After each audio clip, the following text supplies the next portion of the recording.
पिछले साल मैंने अपने पड़ोसी को टेस्ला खरीदते देखा। उसे एक 6 फिगर जॉब मिली थी। 3 महीने बाद वो मुझसे लॉन मोवर उधार मांग रहा था क्योंकि उसके पास अपनी वाली रिपेयर कराने के पैसे नहीं थे। ये जोक नहीं है, ये रियल टाइम में मैथ का फेल होना है। और सच ये है, ज़्यादा पैसा कमाना एक कंप्लीट स्कैम है अगर तुम उसे गलत तरीके से कर रहे हो।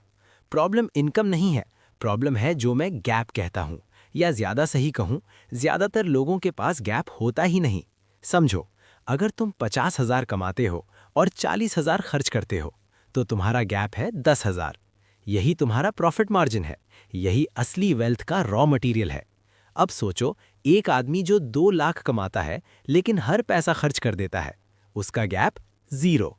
चाहे वो तुमसे 4 गुना ज़्यादा कमा रहा हो, वो ज़्यादा अमीर नहीं हो रहा, बस ज़्यादा पैसा इधर उधर घुमा रहा है।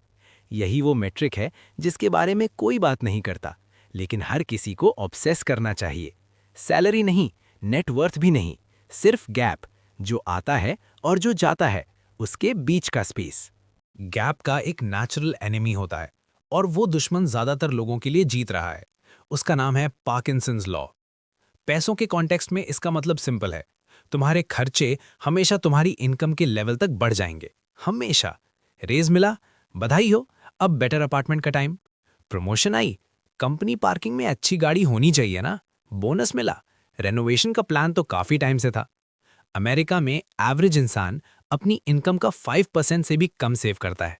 5%, चाहे वो 30,000 कमा रहा हो या 300,000, परसेंटेज लगभग सेम रहता है, क्योंकि जैसे जैसे इनकम बढ़ती है वैसे वैसे स्पेंडिंग भी साथ चलती है।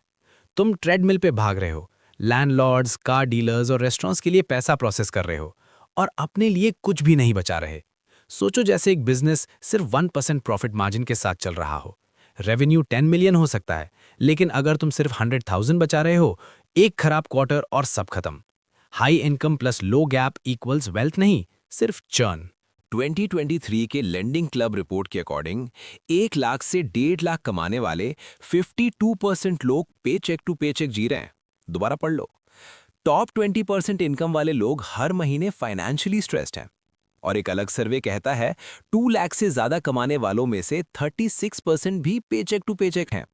2 तरीके हैं और ज्यादातर लोग सबसे पावरफुल तरीके को इग्नोर कर देते हैं। एक, डिफेंस, एक्सपेंसेस कंट्रोल करना। मैं लाटे लेक्चर देने नहीं आया। $3 की कॉफी तुम्हारा फ्यूचर बर्बाद नहीं कर रही। जो बर्बाद कर रहा है वो है बिग 3: हाउसिंग, ट्रांसपोर्टेशन, फूड। ये छोटी लीक्स नहीं है, ये खुले हुए गड्ढे हैं। एवरेज इंसान जिंदगी में 4 से 6 लाख डॉलर सिर्फ गाड़ियों पर खर्च कर देता है। सोचो इस नंबर को। ये कई जगह एक पेड ऑफ घर है, ये जेनरेशनल वेल्थ है, ये फाइनेंशियल फ्रीडम है। और हम इसे किस चीज़ में बदल देते हैं? एक डिप्रिशिएटिंग एसेट में, जो शोरूम से निकलते ही 20% वैल्यू खो देता है। अगर तुम गाड़ी 3 साल की जगह 10 साल चलाओ, तुम्हारा गैप हर महीने हंड्रेड्स ऑफ डॉलर्स से बढ़ जाता है। ये डेप्रिवेशन नहीं है, ये सिर्फ बेवकूफ़ी ना करना है। 70,000 कमाने वाला 30% रेंट देता है, मैनेजेबल। 90,000 हुआ तो 40-50% वाली जगह देखने लगता है। क्यों? बैंक अप्रूव कर रहा है, दोस्त भी वही कर रहे हैं, मैं डिजर्व करता हूँ। और फिर house poor, granite counter tops हैं पर फ्लेक्सिबिलिटी ज़ीरो। टैक्टिक जो काउंट करती है, फिक्स्ड एक्सपेंसेस को कैप करो। आज डिसाइड करो, अगर अगले 5 साल में इनकम डबल भी हो जाए, हाउसिंग कॉस्ट सेम रहेगी। क्रेजी लगता है? हाँ, इफेक्टिव है, एब्सोल्यूटली। इनकम ऊपर, हाउसिंग फ्लैट, गैप कैनियन बन जाता है।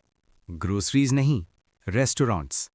एवरेज हाउसहोल्ड 600 से $900 महीने के बाहर खाने में उड़ा देता है। 4 दिन घर का खाना वर्सेस 2 दिन का फर्क साल के $3,000 का गैप बना सकता है। इसे मैं कहता हूं invisible raise strategy. Rule simple है, डिसिप्लिन मुश्किल। जब भी नया पैसा आए, raise, bonus, side income, 100% invest. Checking account को छू तक नहीं।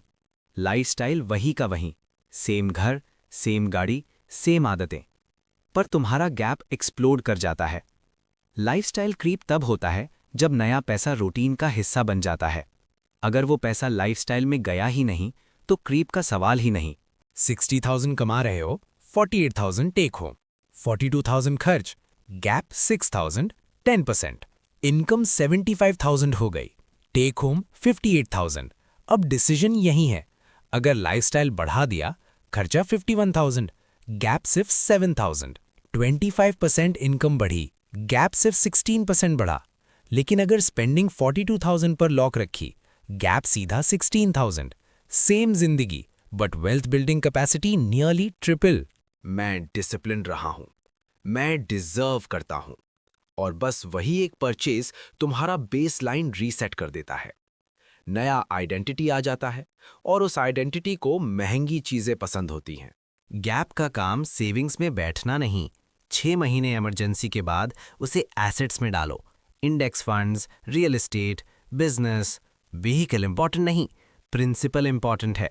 गैप इन्वेस्ट होता है, रिटर्न्स आते हैं, रिटर्न्स गैप को और बड़ा करते हैं, गैप खुद को फीड करने लगता है।